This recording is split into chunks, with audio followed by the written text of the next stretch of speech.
La lección número 3 de la guía de estudio de este trimestre tiene por título La divinidad del Espíritu Santo.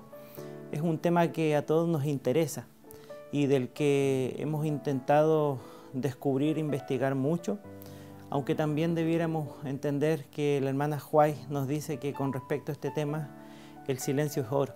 Hay cosas que están reveladas y hay cosas que no. Sin embargo, con respecto a la divinidad del Espíritu Santo y frente a lo que ya se ha dicho en lo que hemos estudiado esta semana, nosotros podríamos decir algunas cosas más y yo quisiera centrarme principalmente en lo que tiene relación con Jesús hablando de este Consolador que habría de venir. Probablemente usted habrá oído hablar de la economía divina.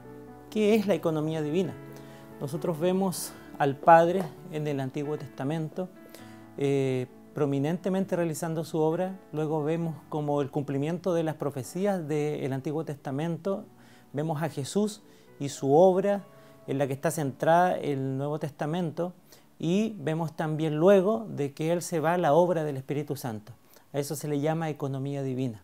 Cada uno hace su parte. En el capítulo 16, en el versículo 7 del libro de Juan, el Señor Jesús dice lo siguiente: pero yo os digo a la verdad, os conviene que yo me vaya, porque si no me fuera, el Consolador no vendría a vosotros, mas si me fuere, os lo enviaré.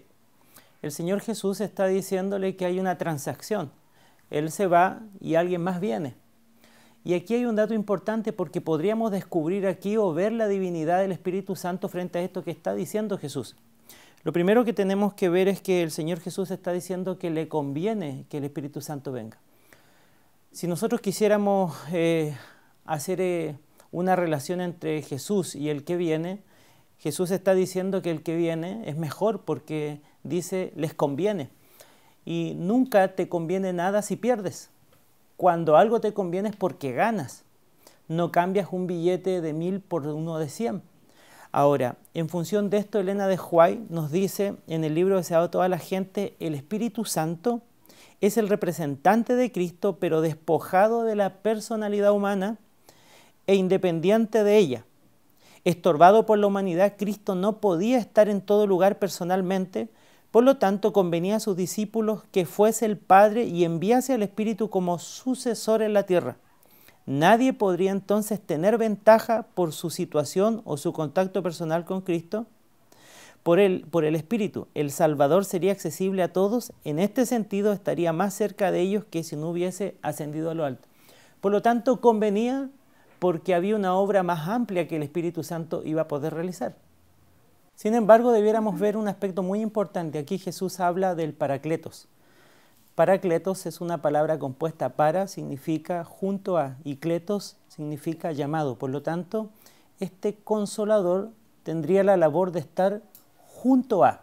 Sin embargo, hasta acá Jesús dice el Consolador. Sin embargo, si nosotros vamos al capítulo 14, en el versículo 16, Jesús, hablando del Espíritu Santo, nuevamente dice, yo rogaré al Padre y os dará otro Consolador. Nuevamente aparece el Consolador, este Paracletos. Sin embargo, aquí aparece la palabra acompañada otro. Y la palabra otro acá es la palabra en griego alos, que primero significa uno igual, es decir, Jesús está diciendo vendrá uno igual a mí, pero si usted se da cuenta no dice vendrán otros, sino que dice otro, está en singular. Por lo tanto, el único que podía ser igual a Jesús es el Espíritu Santo. Por eso que acá la palabra otro, al hablarse en singular, nos da la idea de que quien vendría es uno igual a Dios. Ahora, la idea del Paracletos es mejor entendida con la palabra abogado. La mejor traducción para esto es abogado. Y es interesante entender esto. Jesús dice vendrá otro Consolador, es decir, Él ya era el primer Consolador.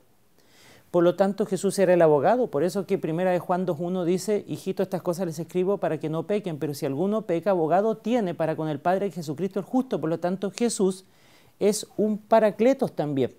Y Él dice que vendrá otro Paracletos, y ese Paracletos tendrá la labor de estar junto a nosotros para interceder.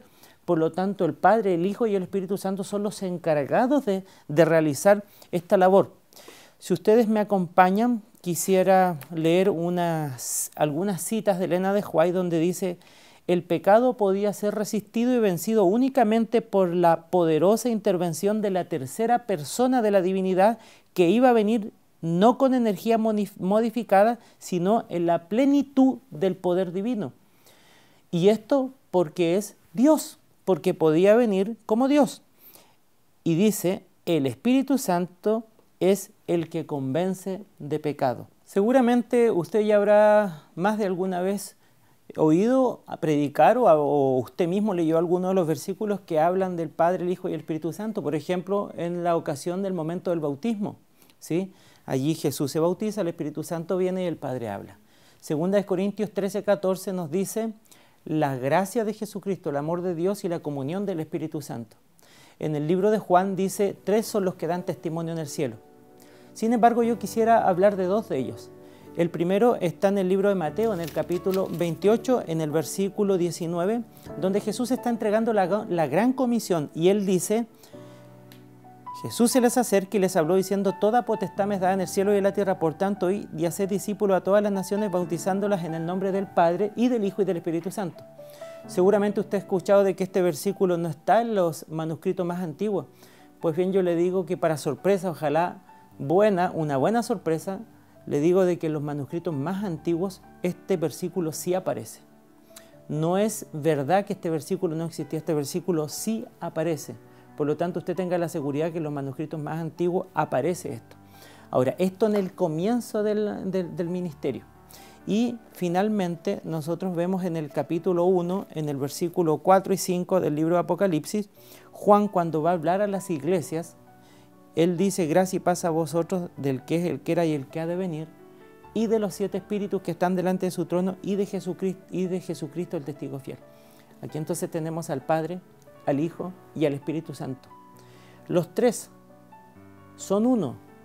El Espíritu Santo es Dios, y la obra de abogacía que Él está realizando ahora es la obra que solamente podría realizar uno, igual a la obra que Cristo realizó para salvarnos de los pecados. Ahora el Espíritu Santo nos salva también de los pecados en esa obra más amplia que Él está haciendo.